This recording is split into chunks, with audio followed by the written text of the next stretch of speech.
안녕하세요. 인프라 엔지니어 협동조합에서 개최한 인프라 시설 안전 영상 공모전에 출품된 작품들을 가지고 기술적인 얘기를 좀 나누는 시간을 갖겠습니다. 자, 오늘 저는 인프라 엔지니어 협동조합의 사무국장이고요. 옆에 계신 우리 이재영 인프라 엔지니어 협동조합의 이사장님이십니다. 안녕하세요. 안녕하세요. 인프라 협동조합 이사장 이재형입니다. 이렇게 만나뵙게 돼서 감사합니다. 예, 저희 이재영 박사님은 뭐 구조를 전공하셨고 큰 대기업 건설사에서 오랫동안 근무하셨고 구조기술사시고, 저도 토목 구조기술사입니다. 그래서 오늘 출품된 영상들에 대해서 구조뿐만 아니라 전반적으로 기술적인 얘기를 좀 나눠보도록 하겠습니다. 먼저 저희 인프라 엔지니어 협동조합에서 개최한 이번 인프라 시설 안전 영상 공모전에 대해서 좀 설명을 드리겠습니다. 일단 이 인프라 엔지니어 인프라 시설물 영상 공모전은 저희 주변에 인프라가 상당히 많습니다. 저희는 주로 이제 건물들을 일반 분들은 건물들을 주로 이제 보시는데, 실제로는 그 건물이 있기 전에 도로, 또 땅 밑에는 하수도도 있고요. 지하철 또는 교량, 공항, 항만, 그런 시설들이 기본적으로 이제 그 건물이 들어오기 전에 인프라라고 하죠. 기반 시설들이 많이 갖추어져 있는데, 그런 것들을 일반 분들은 잘 이제 아무래도 인식하지 못하다 보니까 이번에 공모전을 통해서 우리 주변에 있는 인프라들을 좀 주의 깊게 살펴보고 어떤 것들이 있나, 어떤 것들이 우리 삶에 어떤 식으로 도움을 주고 있나, 또 편의를 주고 있나, 그런 것들을 한번 찾아보고 잘 된 게 있으면 또 잘 됐다고 하고, 또 잘못 관리되고 있어서 좀 위험해 보이거나 좀 노후된 것들이 있으면 그런 것들을 또 소개하고, 일반인들의 시각에서 우리 인프라 기반 시설이죠. 인프라를 한번 살펴보고 또 평가해보자, 그런 취지로 공모전을 주최하게 됐고요. 그리고 저희가 이 공모전은 저희 8월 1일 날 이제 공모가 시작돼서 됐습니다. 응모 자격은 제한이 없었고요. 그래서 10월 32일까지 도착한 영상에 대해서 저희가 1차 영상 후보죠. 이제 수상 후보를 선정했는데 그게 작품 6개입니다. 그래서 오늘 6개의 작품들에 대해서 저희 이재용 박사님하고 같이 저하고 한번 플레이를 하면서 한번 보도록 하겠습니다. 네, 그러면 이제 6개의 수상 후보 작품들을 하나하나 보도록 하겠습니다. 여기 저희 인시영이라고 인프라 시설 영상 공모전, 그래서 줄여서 인시영이라는 유튜브 채널이 지금 준비가 돼 있었고요. 저희가 작품들이 지금 6개가 올라왔는데 첫 번째 작품부터 순서대로 한번 보도록 하겠습니다. 아무래도 제출하신 분의 취지를 알고 영상을 보는 게 좋을 것 같습니다. 그래서 취지를 한번 영상 설명서를 읽어보도록 하겠습니다. 자, 첫 번째 작품은 김호정 님이고요. 영상 제목은 우리 동네 진저읍을 소개합니다. 입니다. 영상 주제는 우리 동네 주변의 보행약자가 이용하기 불편한 시설, 그리고 알리고 싶은 멋진 인프라 시설을 소개하는 영상입니다. 이렇게 되어 있고요. 영상 이미지는 이제 간략하게 2컷 정도를 넣으셨는데, 우리 동네 진저읍 인프라 시설을 소개합니다. 저희가 그 영상전 주최한 그 목적에 맞춰서, 그죠? 네. 주변에 있는 영상들을 한번 찾아보신 것 같아요. 저기 인프라 시설물들을 찾아보신 것 같아요. 그래서 주변 인프라 시설물이 주는 편리함에 대해서 생각해봤고, 우리 동네에 만들어진 멋진 인프라, 건강을 증진하고 자아 실현을 할 수 있었던 장승다담공원 진접도서관을 소개합니다. 다담 공원. 그 공원이 이제 그 삶의 질에 많은 영향을 미치죠. 예전하고 달리 지금 신도시나 이런 걸 만들면 공원을 많이 만들고 있습니다. 예. 그리고 진접 도서관 소개했고, 멋진 인프라 시설의 소개가 끝나고 반대로 시민의 안전을 위협하는 인프라 시설물 징검다리를 소개했는데요. 직접 건너보기도 하고 보행약자가 이용하는 장면을 목격하며 그 속에서 위험하다는 것을 느끼게 됐다고 했습니다. 그리고 끝으로 보행약자를 위한 시설물이 생기길 바라며 영상이 마무리가 됩니다. 이렇게 설명서를 첨부하셨고요. 그럼 영상을 한번 보도록 하죠. 영상을 한번 보도록 하겠습니다.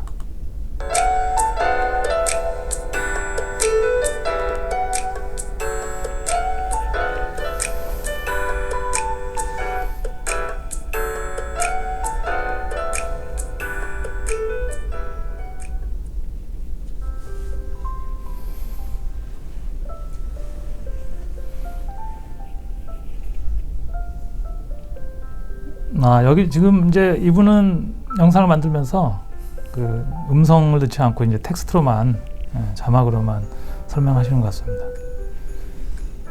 아까 장승 다담 공원이죠? 네, 그 공원에 상당히 많은 그 놀이시설과 그 휴식을 위한 여러 가지 시설이 갖춰져 있네요. 참 풍경이 아주 괜찮습니다. 미세먼지 저감 벤치. 스마트폰 무선 충전기도 있고, 저런 시설물들이 그 잘 유지 관리가 이루어져서 오래도록 그 작동이 지속될 수 있으면 굉장히 좋을 것 같습니다. 아까 공원이 나왔는데 사실상 공원은 이제 공공용지로 공원으로 지정을 하게 되는데. 최근에 저희 이제 그 단지도 도시계획이나 단지를 할 때 예전 같으면 난개발이라고 하죠. 도시 전체를 갖다가 개발하는 게 아니라 뭐 이렇게 각 그 지역 뭐 어떤 사업자 또는 뭐 조합이 어떤 아파트 단지를 추진하면은 그거를 이렇게 조금씩 추진하다 보니까 나중에는 이제 뭐 공공이 같이 쓸 수 있는 땅이 없어서 이제 그 어떤 주민 편의시설이나 이런 게 그 늘 자리가 없고 뭐 도로 또한 이렇게 처음에 있던 대로 이렇게 꼬불꼬불한 경우도 많은데 요즘에는 이제 저희 신도시를 지정하고 도시계획을 아예 넓은 면적에 대해서 수용을 하고 도시를 아예 다시 만드는 그런 사업들을 하고 있습니다. 지금 뭐 3기 신도시 요즘에 한참 그 사업을 시작해서 설계를 하고 있는 걸 알고 있거든요. 그 공원 이제 진접에 있는 공원이 소개를 했었고, 다음 공원 다음에 도서관입니다. 도서관 소개 짧게 지나갔네요. 징검다리가 있네요.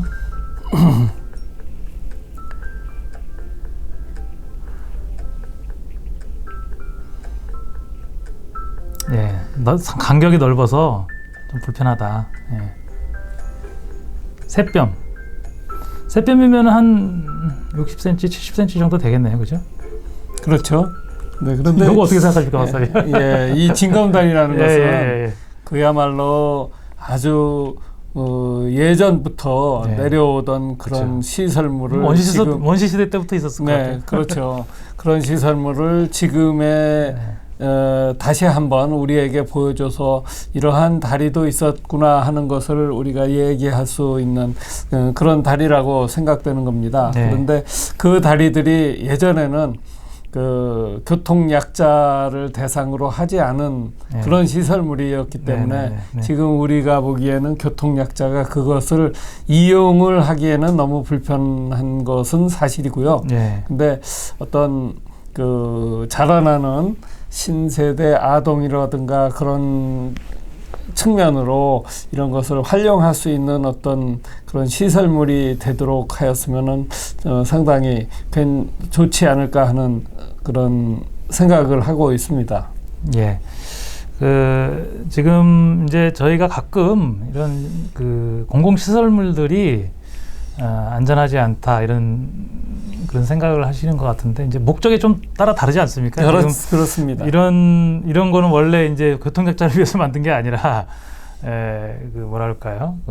아무튼 뭔가 재미 어떻게 보면 뭐 이동을 위한 수단보다는 공원에 있는 그냥 약간 재미 삼아서 건너갈 수 있는 사람만 건너가는 거고 사실상 여길 건너기 힘든 사람은 원래 예, 이 시설을 이용하지 않고 다른 시설을 이용하는 게 맞겠죠? 예. 보통 제가 살고 있는 그 양재동의 양재천 네, 같은 양재천도 경우는 많죠, 이런 그 징검다리가 있으면 그 옆에 또 조금 예. 떨어져서 예. 사람이 건널 수 있는 그런 어떤 별도의 편의 시설이 또 갖추어져 있거든요. 그래서 예, 그러한 이것은 이용을 하는 것이 아니고 즐기기 위한 시설이라고 좀 생각하면 되지 않을까 합니다. 예. 그리고 이제 기술적인 측면에서 보면 이 하천에 물 흐르는 곳에 그 교량을 놓는다는 그러니까 제방 위를 건너가는 그런 거 말고요. 그러니까 예를 들어서 그러니까 제방이 이렇게 있고 물이 이렇게 흐르는데 사실상 원래 다리를 여기를 건너가야 되는 거죠, 그죠? 네. 그런데 실제로 홍수가 나면 여기 이제 물이 흐르는데 실제 이런 다리들은 이제 여기 있는 거죠, 이 교량들이. 근데 이제 아까 말씀하신 양재천 그런 경우도 이렇게 아마 홍수가 났을 때는 그 다리가 잠길 겁니다, 그죠? 네, 다 잠기게 돼 다 잠기게 돼 있는데 이제 최근에 이제 저희 인프라 시설을 설계하는 분들과 이제 발주처죠. 이제 이 지방자치 이제 여기 이제 진접 쪽에서 이제 발주했을 텐데 항상 이제 약간의 이해충돌이라기보다는 이제 의견이 조금 다른 게 지자체는 이 강 시설을 이수라고 그러죠. 이수. 그러니까 강을 좀 이용하고 싶은 거죠. 뭐 공원을 만들고 거기다 뭐 시설을 많이 넣어가지고 이렇게 하고 싶은데 또 저희 안전을 책임지는 저희 인프라 엔지니어들은 너무 많은 시설은 오히려 이제 홍수 때 위험할 수가 있다. 뭐 하천이 범람하거나 아니면 그 시설들이 또 수압에 의해서 또 망가질 수가 있잖아요. 그래서 아까 이제 여기가 이제 뭐 새뼘이 넘는다고 그랬는데 이게 너무 촘촘하게 돼 있으면 결국 물이 막혀서 그죠? 못 흘러가는 그런 상황이 발생할 수 있기 때문에 이제 그런 것들을 고려해서 아마 간격이나 돌의 크기 또 돌이 안 떠내려가야 되니까 홍수 때 뭐 그런 것들을 다 계산해서 아마 했을 거는 같고요. 그러니까 좀 일반 분들이 이제 인프라 시설을 이용하실 때 이 인프라 시설이 어떤 목적으로 만들어져 있나 이제 그거를 알아주셨으면 좀 저희 입장에서는 좋을 것 같습니다. 네. 그리고 이 징검다리를 놓고 할 수 있는 교량은 본류가 아니고 그렇죠. 이제 지류가 되기 때문에 지류의 경우에는 이제 하천의 기울기도 상당히 좀 급하고 해서 그런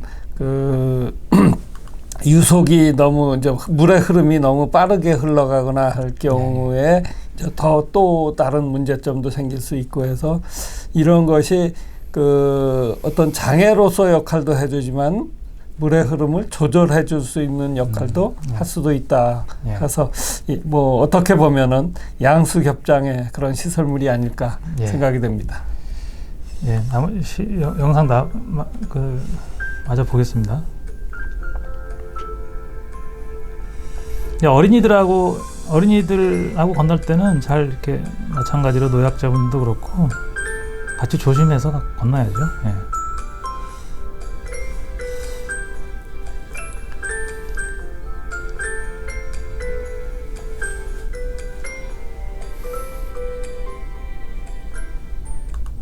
예, 아까 박사님 말씀하신 대로 양재천에 있는 것처럼 뭐 이런 시설이 있으면 또 옆에 쉽게 건널 수 있는 그런 시설도 같이 놓고 요즘에는 아무튼 하천을 이렇게 공원화, 하천의 공원화가 이루어져 있는 것 같아요. 네. 하천을 전체 공원화하고 실제로 주민분들도 이제 뭐 아파트 이런 거 할 때 뭐 숲세권 얘기도 나오고 뭐 하천은 뭔가요? 하천은 물세권인가요? 예, 하천은 물이 흐르는 곳은 우리가 이제 홍수기 1년에 365일 중에 아주 며칠만 그렇죠. 맞습니다. 제외하고는 그 며칠 동안 하천의 본류 말고 옆에 고수 부지라고 그러죠. 공원할 수 있는 그 부지들로는 물이 그렇게 많이 안 흐르기 때문에 그곳을 그냥 이렇게 방치해 둔다고 하면은 도시의 미관도 상당히 나빠지고 하기 때문에 그것을 그 고수 부지를 이렇게 정리정돈해서 잘 볼 수 있게 해주면 아마 상당히 괜찮은 시설로서 우리들 옆에 있는 시설이 되지 않을까 그렇게 생각합니다. 그러니까 저희가 하천 설계 관련해서 제일 많이 들어오는 민원이 화장실 놔달라는 민원이 제일 많았던 것 같습니다. 근데 화장실은 진짜 그거는 잘못하면 또 내려갈 수도 있고 왜냐하면 또 화장실에 오물이 거기 있잖아요. 화장실에 사람들이 쓰면은 그거를 또 처리해야 되는 어려움이 있기 때문에 왜냐하면 산책하시다가 뭐 화장실 가셔야 된다 그러는데 사실상 그 모든 걸 주민분들이 원하는 대로 해줄 수가 없는 게 참 안타깝긴 한데 화장실은 근처에 있는 오픈 화장실을 이용하시거나 아니면 집에서 해결하시고 오시는 게 맞고요. 그런 것들이 아무튼 안전과 관련이 있고 그렇습니다. 자, 그럼 요 첫 번째 영상 이렇게 마치겠습니다. 두 번째 영상은 유준호님이 제출해 주셨고요. 영상 제목은 일본과 비슷한 듯 다른 우리나라 골목길. 일본과 비교를 했네요. 그죠? 차들에게 내어주었던 골목길을 골목 인프라의 개발을 하여서 다시 되찾아오자는 취지네요. 밤에도 산책하고 싶은 골목길, 뭐 이런 부제도 달아주셨고요. 영상 스티커를 보면 이제 진짜 주변에 볼 수 있는 그런 흔한 골목들에 대해 문제점에 대해서 이제 지적을 하시고 있습니다. 자, 영상 설명을 보면 일본 여행을 갔을 때 골목길의 모습을 생각해 보았고 우리나라하고 좀 달랐다. 그래서 우리나라는 골목에 무분별하게 주정차되어 있는 모습이 자주 볼 수 있었는데 정부에서 많은 주차 관련 정책을 내놓았지만 생각보다 주민들의 만족도가 높지 않고 그래서 골목 사이에 존재하는 버려지고 낙후된 공간들이 생각보다 많은데 이런 공간들을 활용하여 어느 정도 삭막했던 공간도 아름다워지고 주차 문제도 해결할 수 있을 것이다. 뭐 이런 걸 제안을 하셨습니다. 자, 골목길에 관한 얘기인데요. 자. 어떻게 지나가? 주차는 어디에 해야 돼? 이웃나라 일본의 골목길을 생각하면 일본 여행 가셨을 때 아마 일본의 골목이 깨끗하고 잘 정비가 돼 있다고 생각하셨나 봐요. 걷기 좋은 골목길이 떠오릅니다. 여기 일본이군요. 그렇다면 우리나라 골목길을 생각하면 무엇이 떠오르시나요? 우리나라 골목길을 생각하면 좁은 골목길에 주차된 많은 차들이 떠오릅니다. 그래서 직접 가까운 인천의 골목길로 가보았습니다. 지금도 인천의 많은 미추홀구 골목길에 주차되어 있습니다. 주차된 차들이 도로의 반 이상을 차지해서 지나가기에 어려워 보입니다. 이러한 골목은 소방차의 진입이 어려울 뿐더러 여러 사고의 원인이 되고 있습니다. 그렇다면 왜 주차장에 주차하지 않고 골목에다가 주차를 하는 것일까요? 주변에 공영 주차장이 있네요. 구월동 다세대 주택가 골목 주차 문제가 심각해지자 정부에서 많은 대책을 내놓았는데요. 통계 자료에 따르면 근처 공영 주차장을 만들어도 만족도가 저조합니다. 이러한 정책들은 주로 낮에 주차 문제는 해결되지만 밤에 주거시설 주차 문제 해결은 잘 이루어지지 않았습니다. 아무래도 자기 집 앞에 차를 대길 원하지 먼 곳까지 차를 대고 집까지 걸어오기를 바라지는 않을 테니까요. 이러한 골목 주차의 문제는 결국 골목 인프라의 낙후와 연결돼 있다고 볼 수 있습니다. 골목에서 주차를 할 수 있는 주차구역조차 선이 희미해져 분간하기 힘들 정도였고 골목길 끝에 주차장 공터도 잘 관리되지 않아 주차구역이라고 보기 힘들 정도였습니다. 또 주택가 사이사이 관리되지 않아 낙후된 구역도 있었습니다. 이렇게 낙후된 골목길을 자세히 보면 골목 사이사이에 사용하지 않아 방치된 공간이 많습니다. 네, 여기서 지금 한번 끊고 한번 같이 얘기를 나눠보시죠. 지금 이분은 이제 골목에 주차가 돼 있다. 근데 이제 주차 주변에 근처에다가 아무래도 이제 그 공공주차 구역이겠죠. 그런 걸 만들어도 사람들이 거길 이용하지 않고 자기 집 앞에 주차를 해서 이제 주차된 차들 때문에 위험하기도 하고 무슨 뭐 특히 소방차나 이런 진입이 어려워서 긴급한 상황에서 좀 위험할 수 있다. 뭐 그런 그 지적을 했고 이제 지적하셨고 그 다음에 이제 그 주변에 있는 작은 공간들을 이용하면 되지 않겠냐 이런 말씀을 하셨어요. 지금, 어떻게 보십니까? 네, 지금 여기 그 영상에 나와 있는 그 구역을 보면은 네. 지금 현재 구시가지거든요. 그렇죠. 예, 예. 개발이 안 된 또 재개발이 안 된 그런 구시가지의 그 뒷골목은 그야말로 생각나는 대로 길이 나다 보니까 길도 삐뚤빼뚤하고 그 도로의 폭도 들쭉날쭉하는 그런 상태가 돼서 그 어떤 일본과 같이 그렇게 아주 산뜻하게 정비된 그런 길이 아니거든요. 예, 그러고 그런 가운데서 이제 또 많은 주차가 이루어지다 보니까 그렇게 이제 도로의 활용이 상당히 떨어지고 있다고 생각이 되는데 그 지금 그 도시의 그 재개발이 됐던 그 곳을 가보면은 그 구역구역에 그 공용 주차장이 좀 있습니다. 그래서 그 공용 주차장을 활용하면 되는데 그 공용 주차장마저도 그 편중돼서 어느 한쪽에 모여 있는 경우가 너무 많더라고요. 제가 이렇게 다니면서 보면은 그 공영 주차장에 대고 뭐 한 500m 이상을 걸어가라. 네네. 그럼 아마 걸어가지 않을까 생각이 됩니다. 그래서 그러한 편중되지 않게 시설을 지금도 그 지자체에서 하고 있지만은 아직도 상당히 부족한 상태라고 보여집니다. 네. 이 부분 저희가 첫 번째 영상에서 이제 계획된 도시냐 아니면은 자연스럽게 예전부터 만들어졌던 도시냐를 얘기하고 있는데 사실상 뭐 예를 들어서 종로나 이런 데는 뭐 수백 년 된 지역이잖아요. 그렇죠. 그럼 뭐 그 당시는 사람들만 걸어 다니면 되는 골목이죠. 그렇게 뭐 말은 타고 다녔을 수도 있겠네요. 거기에 자동차가 있기 전에 있습니다. 네, 아주 좁은 길입니다. 그 차가 없던 시절에 이미 주택이 형성돼 있고 그렇게 또 이제 결국은 도로는 공공용지고 그 다음에 주택들이 사유지잖아요. 근데 사유지를 수용해 갖고 도로를 넓히지 않는 이상 도로를 새로 넓히기는 힘들지 않습니까? 그죠? 그렇죠. 네. 그래서 이제 도시계획을 새로 해서 전체를 수용하고 다시 지으면 대부분 이제 주택은 아파트가 되겠죠.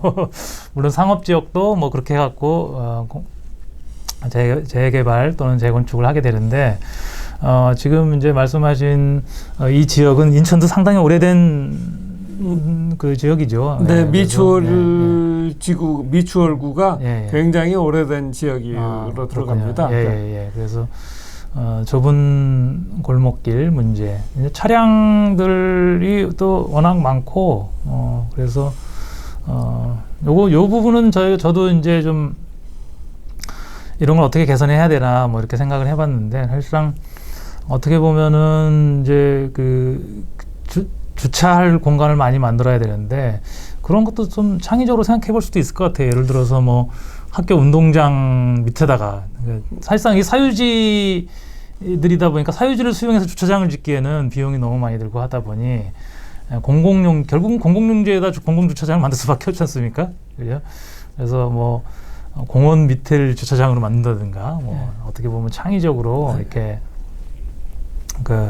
지하 공간을 이용하는 방법. 지금 도로의 효율이 떨어지는 아주 큰 요인 중에 하나가 또 그 골목길에 있는 전신주가 또 아주 그렇죠. 굉장히 큰 장애물이 되거든요. 그래서 그 전신주만 없어도 그렇네요, 진짜. 그 차가 지나다니고 하는데 굉장히 원활해지거든요. 네. 그래서 그러한 전신주를 없애는 방법, 결국은 그것도 사회 간접 자본 시설로서 그 지중선화, 네. 그 전기 선로의 지중선화, 통신 선로의 지중선화를 할 네. 필요가 네.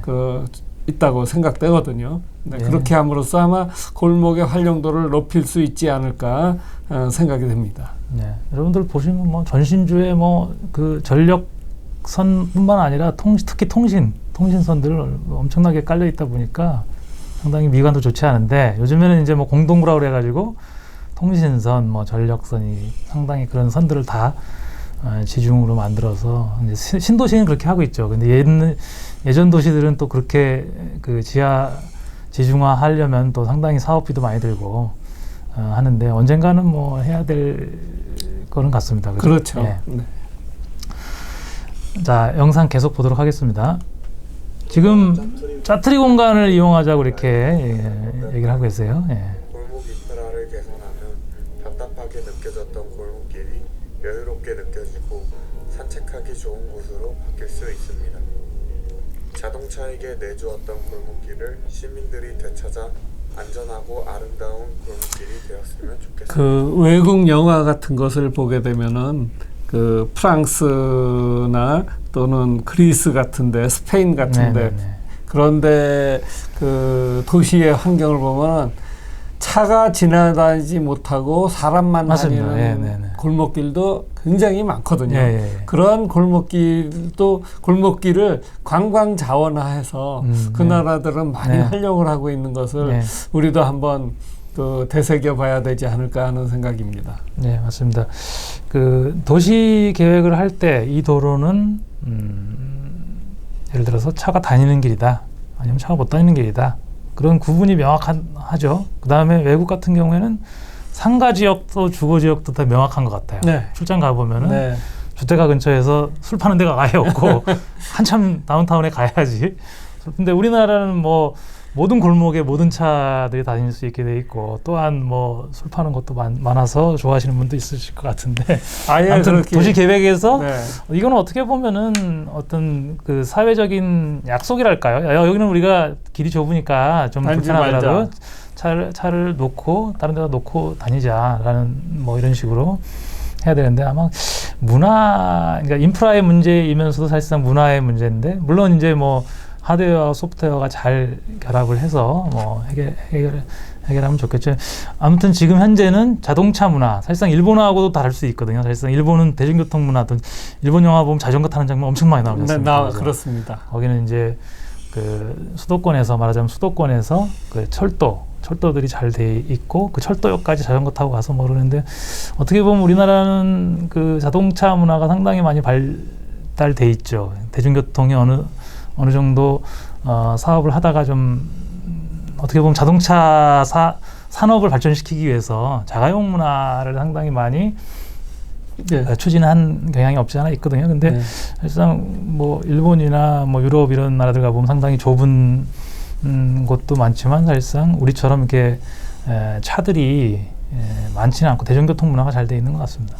골목길을 보면은 저는 또 생각이 느껴지는 부분이, 그 우리는 도로에 그 비가 오면은 배수되는 것을 양쪽으로 잘라서 배수를 하고 있는데, 유럽의 그 골목길을 가보면은 그 도로 자체가 배수로로 이렇게 V자 형태로 되어 있습니다. 가운데 쪽으로. 가운데 쪽으로 이제 물이 흘러가게 만들어 놓은 거죠.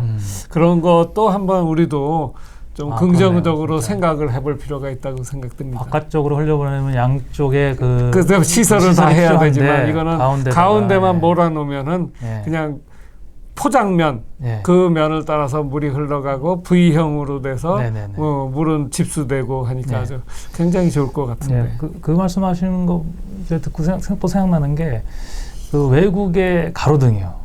사실상 우리는 가로등 지주를 이렇게 세우고 등을 다는데, 외국은 양쪽 건물 사이에 케이블을 걸고 거기에다 등을 달아놓은 게 상당히 많거든요. 네, 그렇습니다. 그러니까 저희 입장에서 보면 되게 합리적이다. 물론 뭐 기후나 이런 게 다를 수도 있죠. 거기 태풍이 많지 않고 우리는 또 태풍도 많이 불고 하는데 아마 우리나라는 그 건물이 아무래도 사유 건물이다 보니까 사유 건물에다가 왜 그걸 설치해야 되냐? 동의만 하면은 되지 않을까요? 네, 그죠. 네. 그런 동의만 그러니까 하면은. 공공성에 대한 인식, 그러니까 우리 문화가 좀 다르죠. 그러니까 유럽이나 이런 다른 나라들이 이제 어떤 공공성에 대한 어렸을 때부터 교육이나 뭐 그 공공을 위해서 우리는 뭘 해야 된다, 뭐 뭘 양보하고 뭐는 나의 또 나의 권리다, 뭐 이런 것들이 명확하게 구분이 되어 있는데 약간 저희는 이제 그런 공공성에 대한 그런 것들이 조금은 부족하지 않나. 이제 문화의 차이겠죠, 뭐 그죠? 네. 예.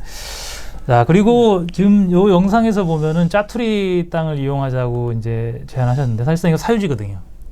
쉽지 않은 문제입니다. 사유지를 그 사유지를 본인이 내주셔야 되는 거죠. 예를 들어서 정책을 폈던 사례가 있습니다. 서울시에서 담장 없애기를 했었거든요. 맞습니다. 예. 그 담장 없애기의 일원으로 이런 부분들에 대해서 좀 그렇게 그렇죠. 활용을 할 수 있는 담장 없애는데 지원을 해줬죠. 예, 공사비를. 그런 차원에서 이런 부분도 역시 그런 정비를 개인이 하지는 못하지만 개인이 여기 들어와서 뭐를 해줄 수 있냐, 나라가 해줄 수 있다 그러면은 활용하는 것도 아마 좀 원활하게 할 수 있지 않을까 생각이 됩니다. 지금 여기 화면에 보면은 그 화분이라든가 그런 것들이 아주 버려져 있거든요. 거의 방치되고 있는 것 같은데. 예, 못 쓰는 화분 같은 게 이런 것도 뭐 공공 재활용이라든가 뭐 하는 그런 측면으로서 그 국가가 어떤 좀 주도가 돼서 좀 관리하면은 어떨까 하는 생각이 드네요. 그러니까 지금 저희가 인프라를 얘기할 때 이제 그 한정된 공간을 어떻게 잘 이용할 것인가, 사실상 사회적 합의가 필요한 거고, 예를 들어서 이런 부분들을 주차장으로 내놓고 결국은 자기 혼자 쓰는 주차장은 의미가 없잖아요. 그럼요. 근데 결국은 남이 쓸 수 있게 해줘야 되는데 자기 땅을 내놔야 되는 상황이라서 사실상 IT 시대 최근에는 이제 그런 주차장 공유하기, 이제 어떤 앱을 만들어서 나는 내 주차장, 그러니까 보통 이제 요즘에 빌라 1층이 이제 필로티래 갖고 주차장이 많지 않습니까? 그 부분들 출근하면 사실상 비어 있는 공간이니까. 그런데 그 근처에 사무실에 있는 사람은 또 다른 지역에서 출근을 해서 그 지역에서 일을 한단 말이죠. 그러면은 출근해갖고 없는 그 빈자리에 자기가 낮 시간 동안 서로 맞교대해서 쓸 수 있는 거죠. 어떻게 보면은. 근데 이제 그게 어떻게 보면 IT로 해서 그런 것들을 잘 이용할 수 있게 정보죠. 그러니까 비어있는 공간에 대한 정보를 서로 공유하고 그걸 쓸 수 있게 하려고 제가 그걸 사업하는 분도 본 적이 있는데 생각보다 그렇게 잘 되는 것 같지 않아요. 지금 조금 하고 있는 부분들이 있습니다. 그 주차장을 하는 데 있어서 그 서울시에 이제 각 구마다 그 시설공단이라고 있거든요. 그렇죠, 시설공단. 저 성동구 시설공단의 예를 제가 이제 한번 본 적이 있는데요. 거기서 그 도로에 노면 공용 주차장이 있습니다. 도로에 노면 주차장. 그냥 일반 차가 다니는 도로. 일반 차가 다니는데 이제 옆에 갓길 쪽에 주차장을 만들어 놓고 거기는 저 거주자 우선 주차로 해놨지 않습니까? 그 거주자 우선 주차를 해놓다 보니까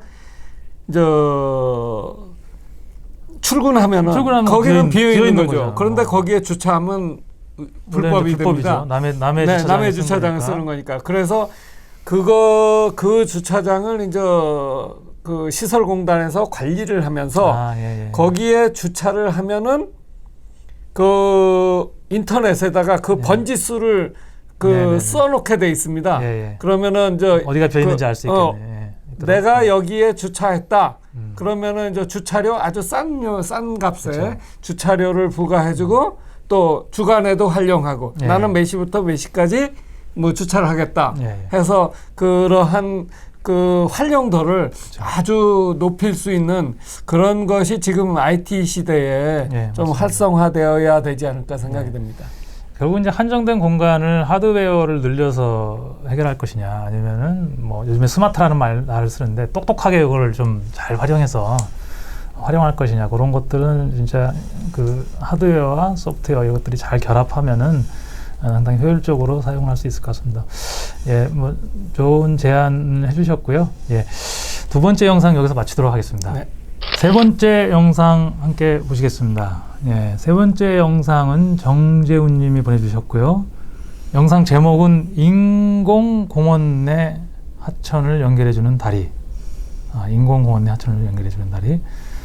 영상 주제는 우리를 편하게 무리를 건널 수 있게 해주는 다리에 밤의 야경에 반해 프리스타일 댄스를 추는 댄서들이라고 이렇게 영상 주제를 정해주셨고요. 네, 스틸 것은 아치교인데 교량 위에서 프리스타일 댄스를 하시는 분들의 영상을 담아주셨고, 하남이네요. 지역은 하남 호수공원, 아마 하남 미사지구인 것 같은데, 그죠? 하남 호수공원 내 미사교의 야경, 교량이 있어서 우리가 편리하게 지낼 수 있는 점과 활용법, 야경을 배경으로 댄서들의 프리스타일 댄스, 교량 내 쉼터를 만들어 더욱 동네 주민들의 편의성을 높인 점. 약간 이건 칭찬 같은 거죠. 네. 다리가 있어서, 교량이 있어서 좋다, 그런 내용인 것 같습니다. 이 영상은 이제 댄스가 나오다 보니까 음악이 처음부터 끝까지 이제 음악이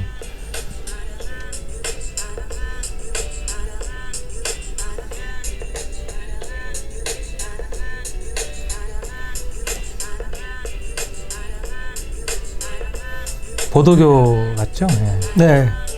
사람만 건널 수 있는 보도교. 이 보도교가 우리 어떤 지구 단위 개발을 할 경우에 블럭과 블럭을 보행로로 연결시켜주는 구조로 많이 이러한 교량들이 활용이 되고 있고, 그 교량이 요즘에는 이제 경관심이라든가 그런 과정을 거쳐서 조형물로서 또는 랜드마크적인 그런 의미를 부여하는 그런 교량으로 꽤 많이 현재 만들고 있거든요. 예, 그렇게 랜드마크적인 그 교량과 그런 어떤 시설물을 만들었을 때 이러한 것을 통해서 우리 BTS라는 그러한 세계적인 팝스타를 활용을 해서 뮤직비디오 같은 것을 이런 장소에서 찍으면은 아마도 상당히 멋들어진 그런 장면이 만들어지지 않을까 생각이 됩니다. 네. 네, 이분들도 그런 취지로 지금 미사에 있는 미사교라고 그랬죠. 미사교를 홍보하는 영상 같아요.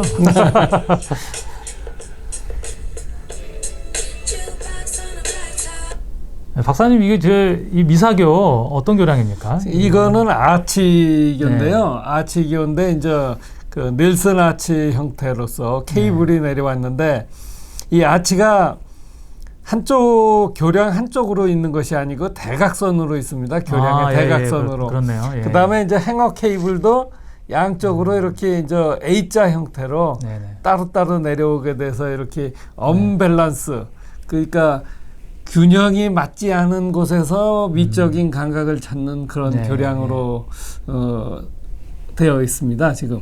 네, 지금 보시면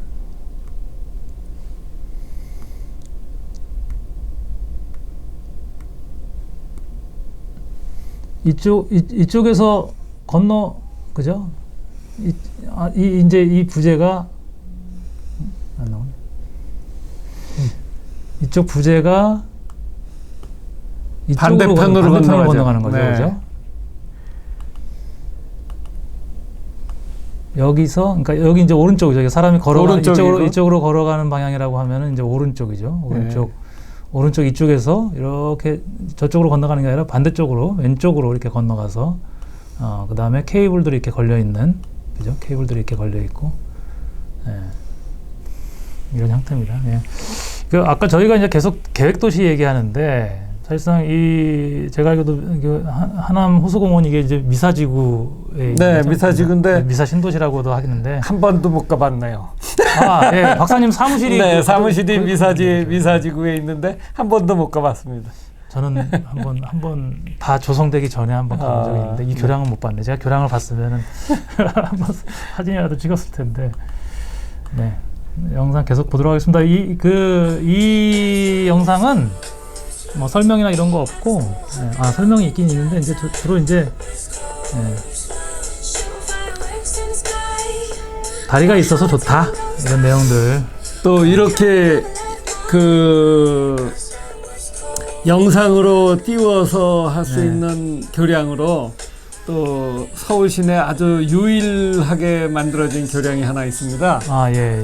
그 광진교라고 아시죠? 예. 광진교가 굉장히 오래된 교량인데요. 그렇죠? 그 교량을 일제시대 때 만들어지지 않았나요? 개축했죠. 예, 개축해서 만들어진 그 교량 밑에 공연장이 있습니다. 아, 예. 중간에 그 다리 밑에 다리에 매달려 있는 공연장이 있는데 그런 형태로 어떤 이런 시설을 활용할 수 있도록 이렇게 같이 윈윈할 수 있는 그런 시설물을 만들어 주면은 아마 굉장히 좋지 않을까 생각이 됩니다. 거기에 가면은 피아노도 있습니다. 그래서 아, 예. 요즘 뭐 홍보가 문화를 이용한 홍보도가 얼마 전에 뭐 관광공사인가요? 뭐 거기서 그 댄스 이런 흥겨운 댄스, 거의 국악 댄스 비슷한 댄스에서 뭐 상당히 많은 사람들이 외국 사람들도 많이 봐서 화제가 된 적이 있었는데.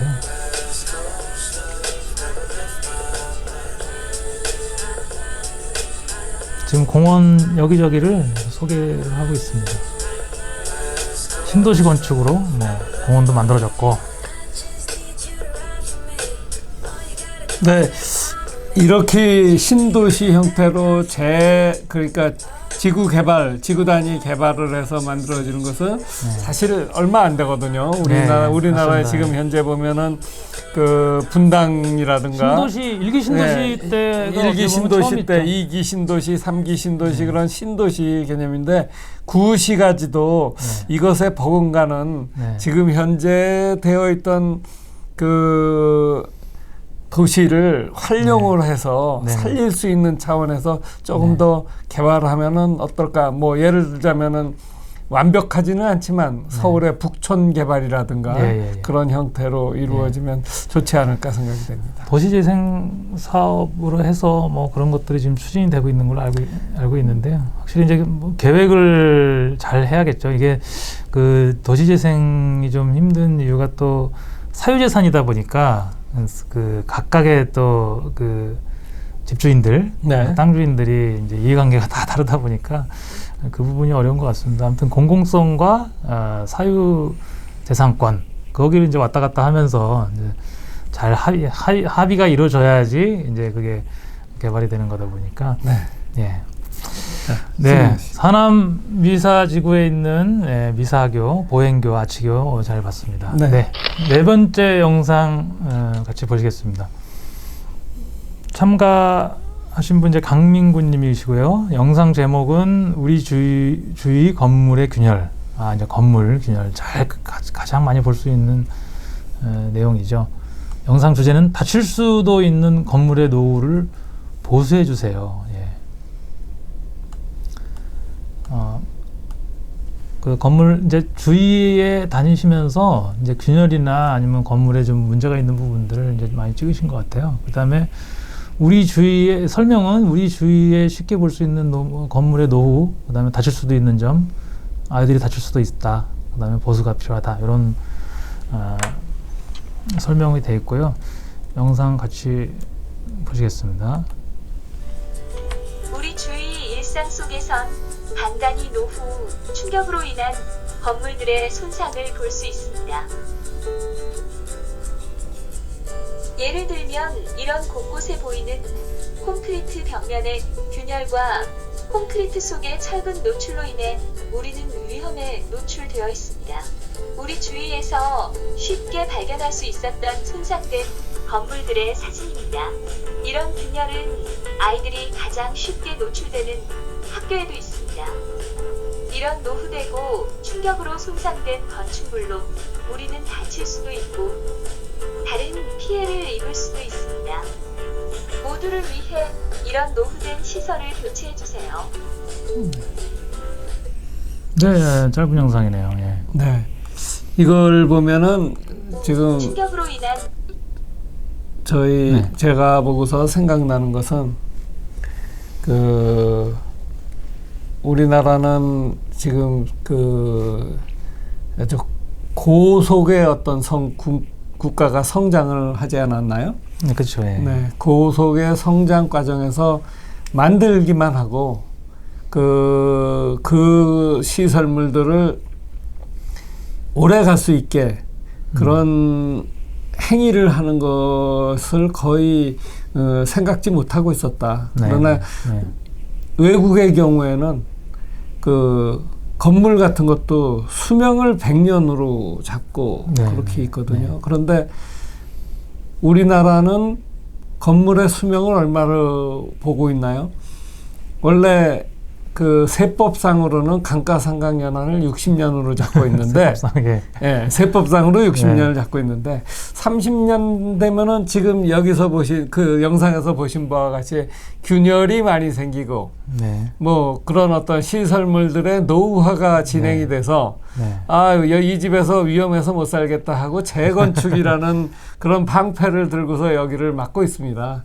그러다 보니까 이런 시설물들의 유지 관리가 제대로 이루어지지 않지 않나 하는 생각이 드는군요.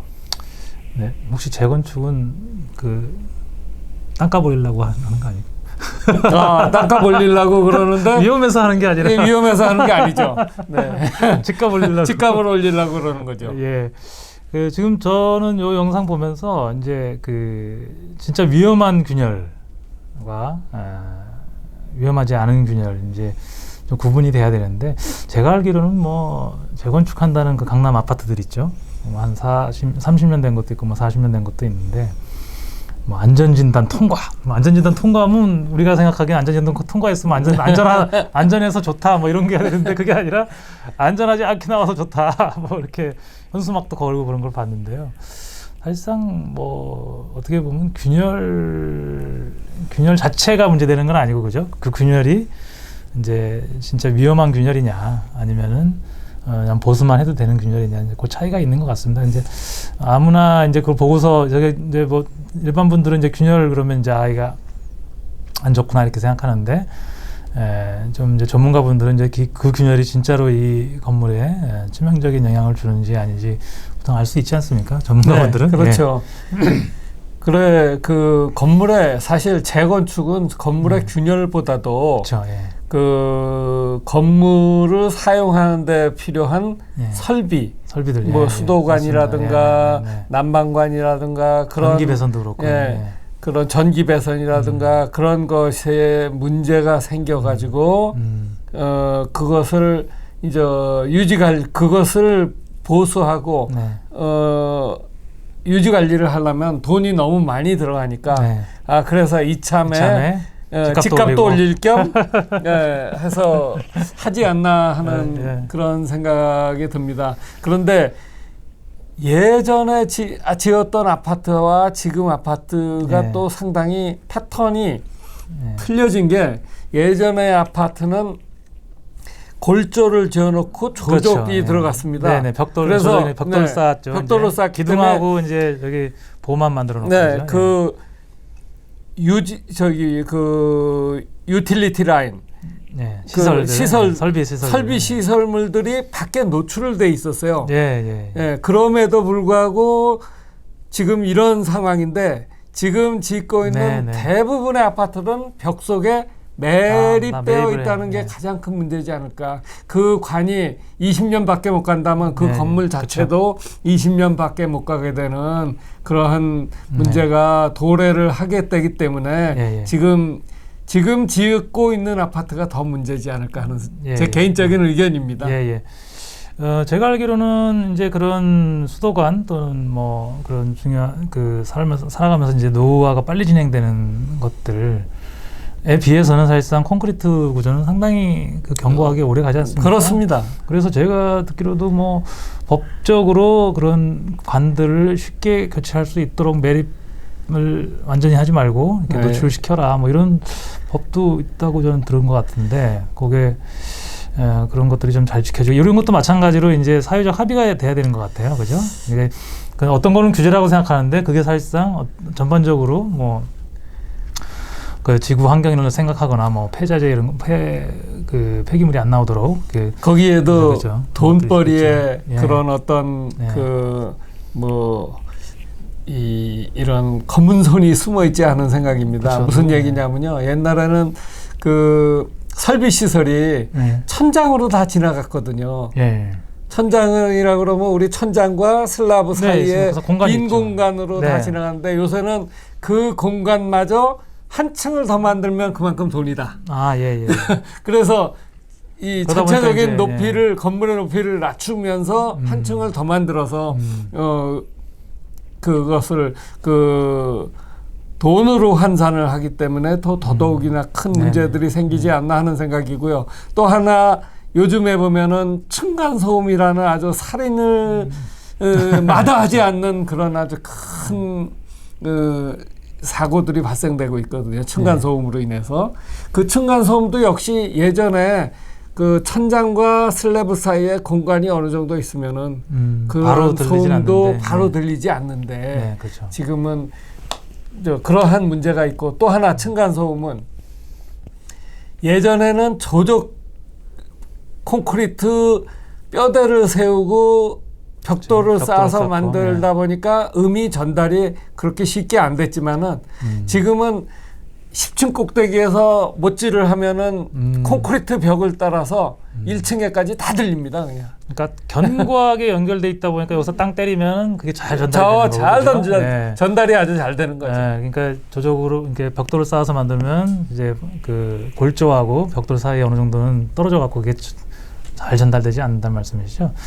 예, 저희 그 균열에 대해서 나왔는데 이제 그 저희가 자꾸 이제 하는 얘기 좀 어떻게 보면 이게 애매한 게 이게 사유 시설들이거든요. 그러니까 물론 이제 학교는 공공 시설이지만 그러니까 저희가 이렇게 걸어다가는데 옆에 담장이 위험해 보여요. 근데 그게 공공 시설이 아니라 남의 집 담장이잖아요. 근데 그 사람한테 가서 당신은 이거 위험한데 왜 안 고치냐라고 하기가 쉽지가 않다는 거. 그게 좀 그 사유 시설의 그 부분은 일부의 단독 주택은 그게 강제성은 안 띄어지지만은 공공주택의 경우에는 그렇죠. 1종 시설물, 2종 시설물, 그 3종 시설물에 분류가 있어서 일정 기간마다 정밀안전 진단 점검을 수행하도록 되어 있거든요. 그렇죠. 그런데 그 수행의 주체가 누구냐? 아파트 주민이 해야 된다.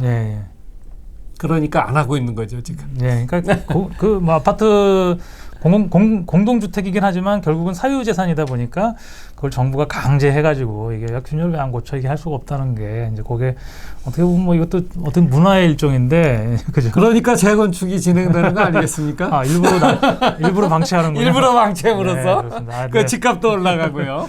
네. 그래서 주위에 보이는 균열들을 우리 스스로 잘 고치고 불안해 보이는 것만으로도 솔직히 좀 안 좋을 수도 있으니 그죠? 그게 그러면. 뭐 진짜로 무너지고 안 무너지고 떠나서 그래서 어떻게 보면 우리가 뭐 얼굴에 상처 있는데 이렇게 뭐 그 저기 하고 다니는 거하고 똑같잖아요, 그죠? 좀 이렇게 깨끗하게 합시다. 뭐 그런 내용으로 보면 될 것 같습니다. 네, 마치겠습니다. 네, 5번째 영상 보도록 하겠습니다. 네, 영상 제목은 너무 높은 담 방치 인프라. 인프라가 방치되고 있나 본데요. 낙후된 인프라는 장애인들에게 너무나 높은 담처럼 느껴진다. 아마 그러니까 장애인들 시점에서 우리 인프라, 그러니까 그 비장애우들만 사용하는 게 아니라, 그죠? 장애우들도 사용할 수 있는 게 인프라라는 게 뭐 모든 사람이 다 사용하는 걸 인프라라고 하지 않습니까? 아마 그거에 대해서 얘기를 하고 있으신 것 같아요, 그죠? 그래서 영상 설명을 보면 실제 장애인분이 촬영하셨나 보네요. 촬영한 사진과 느낀 점을 영상으로 표현했고요. 촬영본과 자막을 이용한 영상이고 현장에서 느낀 점을 감정이 전달되길 바란다 그러면서 영상 설명을 해주셨습니다. 네, 휠체어 바퀴 같죠? 우리가 보기엔 뭐 한 20cm 그 연석이라 그러죠. 도로 옆에 있는 턱도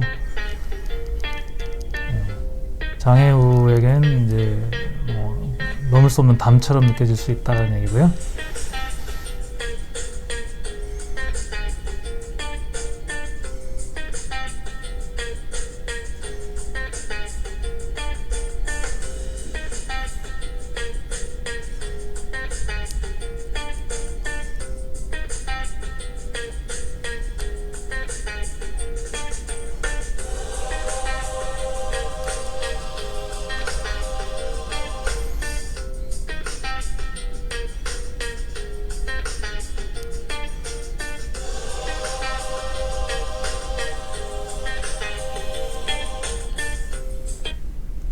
네, 아주 짧은 영상이네요. 네, 아주 짧은 네. 영상인데 그렇지만 여기에서 네. 우리가 좀 생각해야 될 부분들이 많이 있죠. 그 특히 점자 브록 같은 경우에 네. 그게 시각 장애인이 필요로 하는 곳에 맞춰져 있다. 네. 실제는 그렇지 않은 부분들이 너무 많다고 이야기를 하고 있습니다. 여기 영상에서 말씀하신 거와 마찬가지로 뭐 어떤 예. 규정들이 있지 않나요? 그래서 설치 규정이 설치 규정이 있는데 네네. 그럼에도 불구하고 그것이 맞춰지지 않은 그런 개소들이 시각 장애인이 그렇게 얘기를 하고 있는 것을 제가 들었습니다. 그렇죠. 일반인의 관점에서 배치하고 당연히 만들다 보니까 네. 실제로 그 사용하시는 시각 장애우분들은 불편한 점도 없지 불편한 않을 점이 것 같습니다. 많죠. 예. 근데 네. 그 규정이라는 게 사실상 아주 디테일하게 그 아주 자세하게 그 장애우분들 입장에서 만들어진 게 아닐 수도 있다는 생각이 드는데요. 네. 그런 측면에서 또 우리가 볼 수 있는 게 그 동물 이동 통로라는 게 있습니다. 아, 예. 네. 장애우 시점이 아니라 이번에는 동물 이동 통로, 동물이죠? 동물의 입장에서 보면은 그 이동 통로로 가면은 전부 다 잡아먹히는 그런 먹이사슬 과정에서 네네. 그런 경우가 발생돼서 그 동물 이동 통로를 이용을 하는 동물이 그렇게 많지 않다. 그리로 안 들어간다. 그런 동물 이동 통로도 꽤 많이 있습니다. 이거는 그러니까 사람이 만든 동물 이동 통로다. 이건 사람이 갔으면 좋겠다 생각하는 그런 의미지. 동물이 정말 자기가 피해서 갈 수 있는 통로가 아니다. 역시 마찬가지로 우리 장애인의 이동 통로도 특히 시각장애인의 이동 통로는 시각장애인 입장에서 한번 겪어봐야 되지 않을까 하는 생각입니다. 제가 며칠 전에 그 뮤지컬을 하나 봤습니다. 귀를 기울이면이라는 뮤지컬인데 그 뮤지컬은 전체가 다 암흑 속에서 소리만 듣는 뮤지컬이었습니다. 아, 그렇습니까? 그걸 보고서 저는 또 아주 색다른 경험을 한번 했다. 그 말씀드릴 수 있습니다. 그런 이제 약간 장애우 체험일 수도 있고요. 그러니까 오감 중에 시각이 차지하는 비중이 거의 뭐 90% 가까이 되는데 그거를 차단한 상태에서는 과연 어떤 그런 느낌으로 다가오는지 상당히 흥미있는데요. 거의 1시간 넘도록 뮤지컬이 진행이 됐는데요. 정말 시각장애인으로서의 그 답답함? 그런 거를 아주 절실하게 좀 느꼈었습니다. 저희가 인프라라고 하는 거는 이제 뭐 자기 건물 말고 이제 자기 집 밖으로 나오면 사실상 모든 것이 다 인프라인데 공공이 사용하는 거죠. 근데 약간 우리 문화는 약간 그 장애우들을 보는 시각이 조금 다른 거 이게 문화의 얘기인데, 그죠? 뭐 미국이나 이런 데는 워낙 인종도 다양하고 하니까 뭐 검은색 피부, 흰색 피부, 뭐 머리도 노란색 머리, 흰색 머리, 그러니까 다름에 대한 그런 게 어떤 차별이나 이런 게 별로 없는데 우리는 좀 다르면 좀 다르게 보는 조금. 우리나라의 그 장애인 등급이라는 것도 좀 한번 생각을 해봐야 되지 않을까 하는 차원이 있는 게 우리가 이제 신체 장애인이라고 그러면은 휠체어를 타는 사람만 장애인으로 보통 하고 그거 거동이 거기에 대한 이동 통로만 확보해주고 있는데 지팡이를 안 짚으면은 가지 못하는 경우 또 무릎이 안고 부려져 가지고 계단을 못 올라 걸어가기는 걸어 다니겠지만은 계단을 못 올라가는 사람의 경우 그런 경우까지 좀 이렇게 그 포괄적으로 좀 폭넓게 장애에 대한 인식이 이루어졌으면 하는 그런 바람입니다. 저는 개인적으로 그런 게 이제 선진국의 그 문화라고 생각하거든요. 그러니까 불편한 사람들을 더 보호하고 여유가 있어진 거죠, 사실상. 그렇죠. 그전에는 뭐 그런 사람들까지 챙기기 힘들었는데 이제 사회 전체가 이제 소득 수준도 올라가고 그랬을 때 과연 뭘 할 거냐. 그 힘든 사람들 도와주고 이런 것들이 뭐 공공성이라고 생각하고 인프라라는 게 이제 결국은 모든 사람들이 사용하는 것이다 보니 어떤 조건인 사람들도 다 사용할 수 있게 만들어줘요. 사실상 저희 전철 예전에는 에스컬레이터 없고 그 엘리베이터도 없었잖아요. 이제 저희 그 이제 토목 사업을 계속 했습니다, 실제로. 이제 에스컬레이터로 계단을 에스컬레이터로 바꾸고 뭐 적어도 한 정거장에 뭐 대각선 방향으로라도 뭐 4군데 다 만들면 좋지만 이제 차차 예산도 생각해야 되니까 이렇게 뭐 엘리베이터로 직접 승강장까지 내려갈 수 있게 하고 그런 사업들이 계속 진행 중이거든요. 이제 그런 여유 어떻게 보면 여유겠죠. 그런 여유들이 모여서 이제 외국인이나 이런 사람들이 봤을 때 선진국이다 확실히 이런 느낌이 있는 것 같습니다. 그래서 공공성을 가지고 사실상 어떻게 보면 그 선진국이냐 아니냐 이런 거를 판단할 수 있을 것 같은데 그 공공성의 상당 부분이 사실상 공공 인프라거든요. 얼마나 국가에서 아니면 또 뭐 지역 사회에서 지방자치단체에서 시민들에게 다 공공시설은 무료지 않습니까? 웬만한 것들은. 그래서 그런 시설들을 얼마나 잘 제공해주고 있느냐 이게 사실상 선진국이냐 아니냐 어떤 그런 판단 기준이 되지 않나 싶어서 그런 저희가 저희 인프라 영상 공모전 한 이유도 그런 거죠. 그렇죠. 관심 있게 보고 나 저런 걸 좀 인프라를 더 좋게 만들었으면 좋겠는데 그런 제안도 하고 그죠. 지자체나 국가에. 그래서 더 살기 좋고 더 이제 약자 보호나 이런 게 가능한 그런 인프라로 만들 수 있다고 그렇게 생각을 합니다. 네.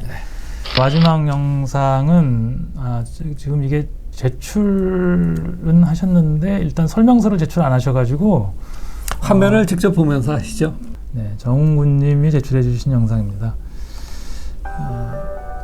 뭐 제목이나 취지는 없는 상태인데요. 아마도 인프라들을 트레인, 서울 스테이션. 저희 공모 요강에 있는 대로 주위에 있는 인프라 시설들을 쭉 찾아보시고 그런 것들을 좀 뭐랄까 멋있게 멋있는 영상으로 만드시려고 하신 것 같습니다. 서울역, 그다음에 오버패스, 이게 광화문이죠? 네.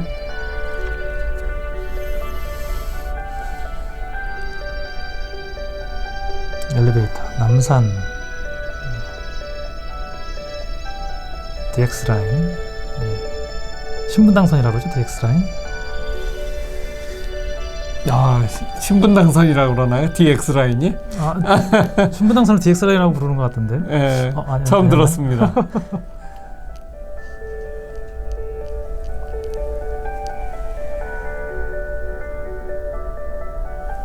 Civil engineering is always with us 이렇게. 네.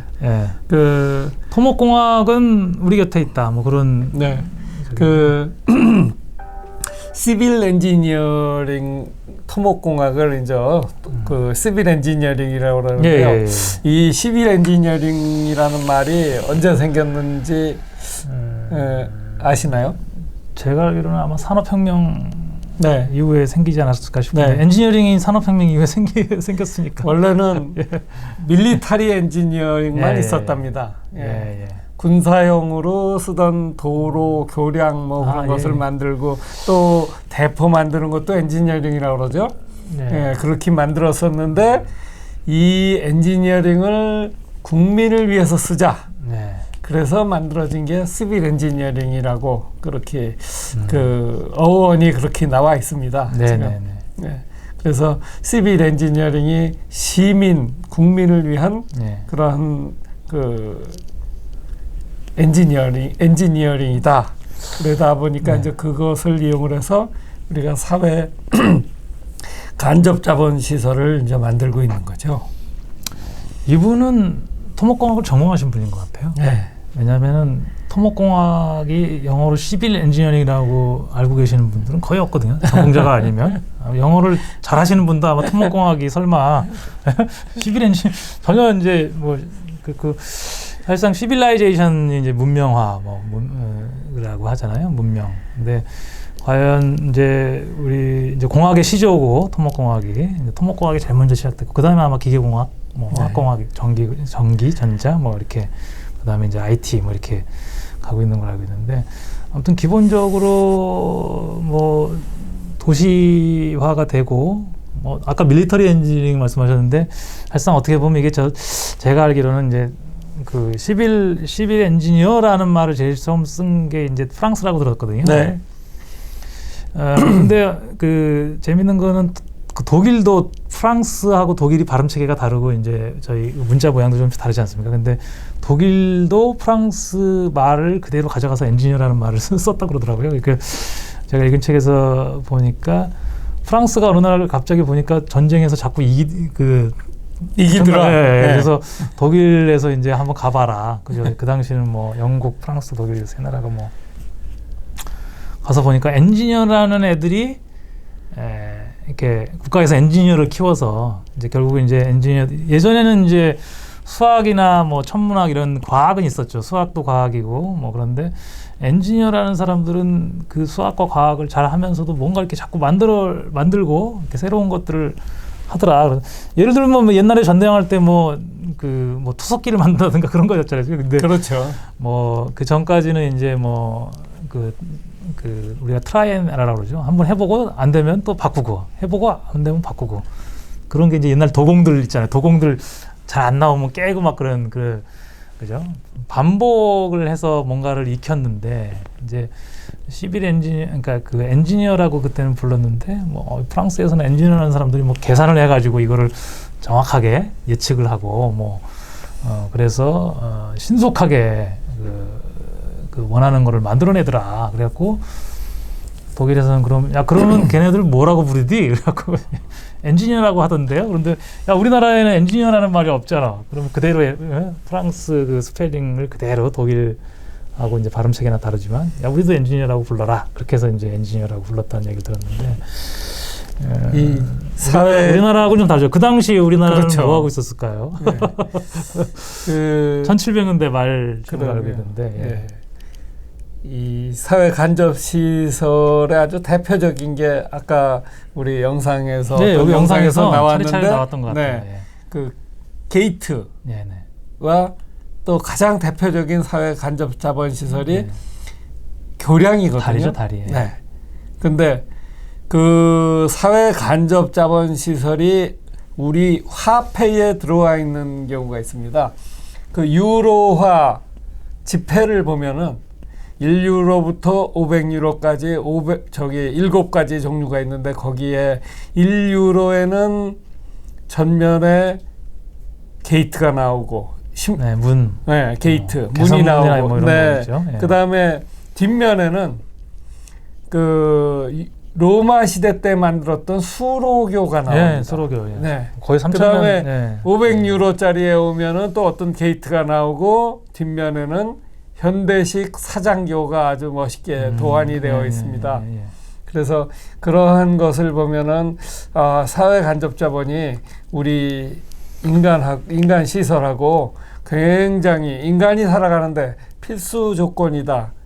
그 로마 시대 때 만들었던 수로교가 물을 끌고 가는 거죠. 로마 시대 때 왜 물을 끌고 갔을까요? 거기에 목욕 문화가 있었죠. 네. 발달했었죠. 예, 로마의 지하에 있는 그 돌로 만드는 하수관이 지금 2000년이 지난 지금 현재도 네. 그대로 활용이 되고 있다는 사실이죠. 네. 네.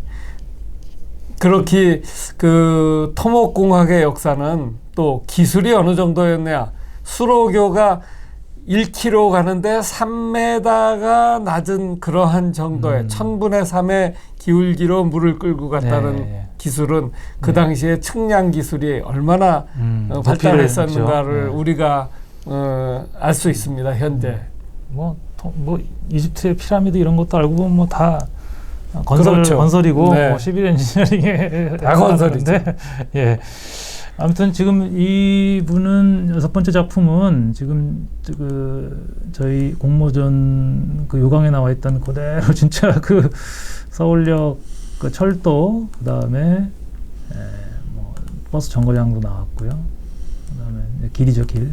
강남역 뭐 다리 그냥 교량 뭐 수중보 잠실 수중보 차례대로 이렇게 쭉 오버패스 광화문 뭐 이렇게 쭉 나열을 해주셨습니다.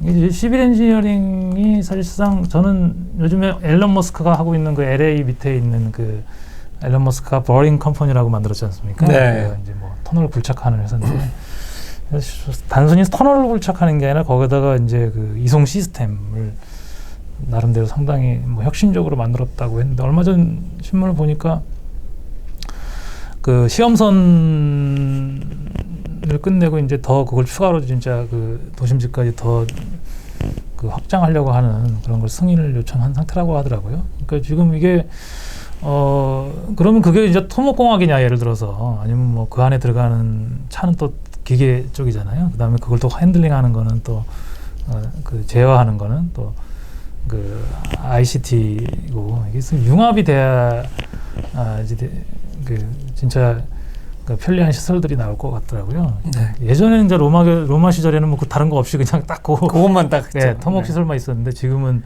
토목 기계 뭐 그다음에 뭐 다른 운영 전기 체계까지. 예, 그죠. 네. 그다음에 이제 그런 어떤 시스템화하는 그런 IT까지 다 접목이 됐을 때 상당히 기술이 더 획기적으로 발전하고 더 편리한 세상이 올 것 같습니다. 네. 네. 6번째 영상 토목 시설들을 차근차근 하나씩 설명해 주시는 그런 영상이었습니다. 네. 네, 영상 6번째 영상 마치도록 하겠습니다. 네. 네, 박사님 그 6개 영상을 다 봤는데요. 네. 어떻게 보셨습니까? 네, 6개의 영상이 네. 그 우리가 살고 있는 네. 아주 지근에서 벌어지고 있는 네, 예, 가까운 곳에서 벌어지고 있는 일들을 잘 표현해 주셨던 네, 예, 그런 영상이라고 생각하고 네. 아주 뭐 그렇게 중요하지 않다고 이야기할 수도 있겠지만은 그러한 곳에서의 어떤 중요성을 우리가 한 번 더 느껴보지 않았나 하는 생각을 갖고 있습니다. 네. 네, 저도 뭐 개인적으로는 이 취지에 맞게 일반인 분들이 뭐 아까 시빌 엔지니어링 용어를 쓰신 분은 토목 전공하신 분인 것 같기도 한데 아무튼 주위에 뭐 꼭 토목 시설뿐만 아니라 전반적으로 사회의 그 기반 시설들을 살펴보고 그런 것들을 느끼고 또 그걸 개선을 하고 싶다는 그런 뭐라 그럴까요? 그런 개선사항 이런 것들을 생각할 수 있는 그런 시간을 가져주셨다는 거에 대해서 아까 말씀하신 대로 이제 뭐 그 저희가 원래 처음에 공모했을 때는 뭔가 이렇게 그 기술적으로 좀 고차원적인 걸 요구했지만 그런 거 아니더라도 일반인들의 시각에서 지금 그런 걸 생각해 그 인프라의 중요성이나 편리성 이런 거에 대해서 생각을 해주시고 그 작품을 제출해 주셔서 상당히 재밌게 흥미롭게 봤습니다. 자, 저 올해 첫 이번에 공모전이었거든요. 네. 그래서 저희 협동조합에서는 이제 내년에도 계속해서 이 공모전을 열 계획입니다. 여러분들이 아마 올해 첫 해였기 때문에 어떤 내용으로 이걸 만들어야 되나 아마 고민하셨을 것 같은데 뭐 지금 보시는 것처럼 상당히 다양한 방법, 그 다음에 소재를 이용해서 인프라에 대한 그런 인식, 그런 것들을 다시 한번 살펴보시고 그것들을 많이 참여해 주셨으면 좋겠습니다. 예, 마지막으로 박사님 한 말씀 하시면 네. 부탁드리겠습니다. 뭐 매년 내년에도 계속을 할 예정인데요. 내년에도 올해보다 더 많은 응모가 있었으면 하고요. 조금 더 다양성을 갖춘 그런 응모가 있었으면 하는 바람입니다. 감사합니다. 네. 저희가 오늘 영상을 같이 봤고요. 이 영상도 마찬가지로 유튜브에 이제 올리도록 하겠습니다. 자, 그러면 저희는 인프라 시설 영상 공모전 같이 보는 시간을 마치도록 하겠습니다. 네. 감사합니다. 감사합니다.